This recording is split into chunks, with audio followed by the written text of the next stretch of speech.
আমার হাত বান্ধিবি পা বান্ধিবি মন বান্ধিবি কেমনে।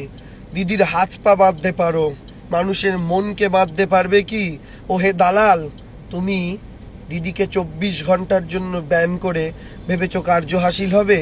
ওরে দালাল, তুমি তো নিজেকে প্রমাণ করে দিয়েছো, নিজের কার্যকলাপের মাধ্যমে তুমি দালাল ছিলে। কিভাবে প্রমাণ করেছো জানো? দিদিকে ব্যান করেছো, কিন্তু দিলীপ ঘোষ যখন বলল জায়গায় জায়গায় শীতলকুচি হবে, তুমি তখন মুখের মধ্যে কাগজ ঠুসিয়ে বসেছিলে।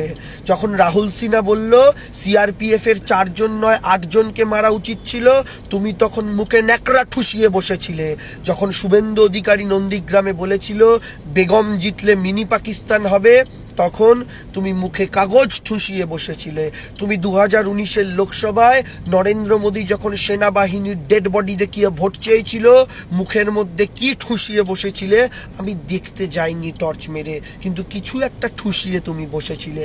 আজকে তুমি অতি সক্রিয় হয়েছো দিদির বক্তব্যের প্রতি, কারণ দিদি বলেছে এমসিসি মানে মডেল কোড অফ কন্ডাক্ট নয়, মোদি কোড অফ কন্ডাক্ট। দিদি তো ঠিক বলেছে, প্রমাণ করে দিয়েছো তুমি দালাল। সত্যি সত্যি তো এটা মোদি কোড অফ কন্ডাক্ট, তাই না? বাংলার মানুষ জবাব দেবে।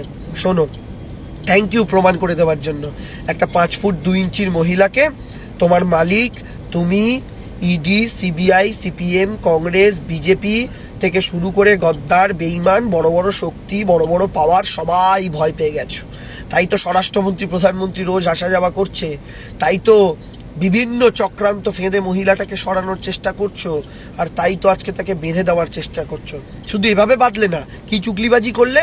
প্রথমে 2 দিন আগে ঘোষণা করলে 48 ঘন্টা আগে নয় 72 ঘন্টা আগে ভোটের প্রচার শেষ হবে।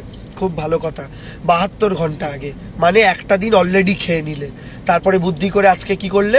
দিদিকে 24 ঘন্টার জন্য ব্যান করলে, অর্থাৎ 72 ঘন্টা, 3 24 72 প্লাস 1, অর্থাৎ 3 দিন প্লাস 1 দিন, 4 দিন দিদি প্রচার করতে পারবে না।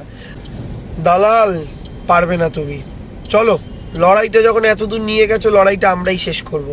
4 দফায় লড়াই শেষ হয়েছে, আরও 4 দফা বাকি আছে। দেখা যাক তুমি যেতো নাকি চক্রান্ত যেতে, নাকি এই মহিলাটা যেতে, দেখা যাক।